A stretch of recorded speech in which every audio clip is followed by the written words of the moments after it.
are in Kericho. This is a place called Kapurwet Center. Basically, in our research, we found out that people here are very secretive with information. People are really holding back. So we hope after our performance they'll be able to open up and talk and be able to talk about the issues that affect them. Because if they don't talk, then it means there's something still. And actually, there's a lot of tension in the area still. So we hope by the end of the show, people will be able to open up and talk about issues openly. Because there are some of them who are willing to talk and they're willing to embrace change, and there are others who are not. So by the end of this performance, we hope that we'll have made a difference, would have led them, would have triggered them to start the dialogue.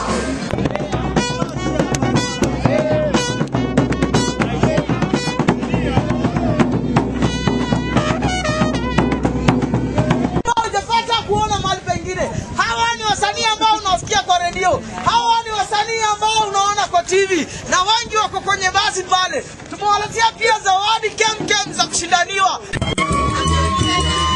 Mkopoa na tumai mkopoa. Mimi naitwa Jabali na hii ni historia ya mtaa wetu. Hii sherehe inaendelea hapa ni harusi. Hii harusi ni ya best yangu tu sana. Kwa hii area yetu sio tunashikana familia moja kubwa. Na ni kila hapa kujirisha mlala na mlala.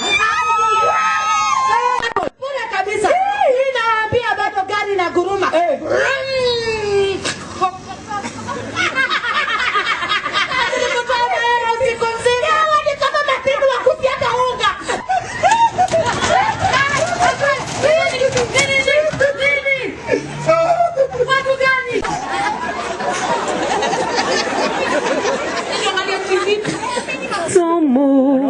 Unajua wanasema nini kukusi wewe?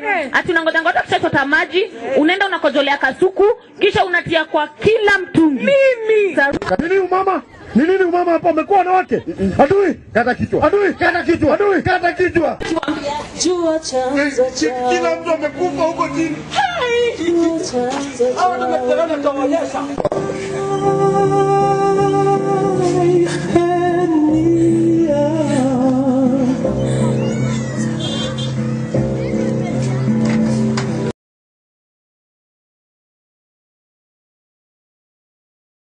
Wakati wa kutenganisha kwa misingi ya kabila umekwisha. Kazi kutoka. Hapana. Hamuwezi kunikuza kwa nyumba ya Mungu. Toa kipara nje. Watu wangu, nimewaletea kakitu. Kakitu chukua pelekea mimi hapa. Na nyinyi wazazi wetu na anambia watu unakona kura. Tafadhali tusiuze kura zetu. Tuchague ule kiongozi tunaona anastahili. Kwa sababu tunataka watoto wetu wapate elimu bora, tunataka watoto wetu wapate maisha bora, na la muhimu ingawaji mengi yamefanyika, tumekoseana, tusameheane, tutengeneze Kenya sisi sote. Hii Kenya ni yetu sisi sote. Na kabila letu sisi ni nini? Wakenya. Ni waulize wenzangu, ni nani atamaza ufisadi? Ni nani atamaza ukabila? Ni nani atamaza ujinga? Yani huu muda wote nimekuwa nikitumiwa vibaya na nikakubali tu kutumiwa. Maria, sisi tumekuita kusamia wewe kitambo sana. Ule kitu huyu kijiji unahitaji ni msamaha. Huu mchezo tumejifundisha upande wa siasa. Vijana tukae chonjo, tusitumiwe na wanasiasa kuana, kuleta vurugu. Maana sisi sote ni Wakenya. Jambo la pili leo nimejifunza kama hapa Kericho sisi ni makabila mingi. Tupendane, tukue kitu moja, hata wakati wa kura tuache kugawanyika. Ya ufumi hii ndio inatugawanyisha. Sasa tusiwe watu wa kuchocheana. Ufumi ile mambo hujasikia mzuri, ukome.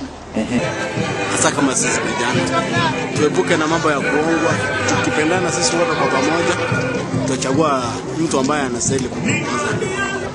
Tribe ambazo tuko nazo hapa mahali ambapo niko saizi Kericho ni tribe mbalimbali. Kitu tunaomba vijana tusijiunge pamoja na uongwa ambao unatufanya tupigane, tupendane na tuishi kwa amani. Before we started the show, the audience were kind of reserved. They kept the distance.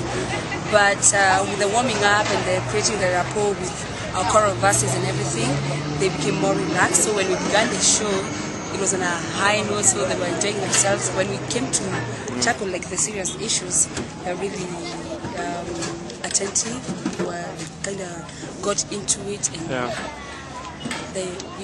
we felt like we've given them enough, because I think they haven't had such a thing, like people talking openly about what happened during the post-election violence. So it being the first time they're like hearing it live without any fear, I think it kind of, eventually they relaxed.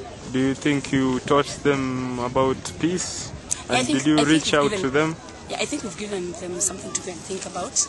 Yeah, so I think we've done our part, and them staying till the end of it, I'm sure they've really gained a lot.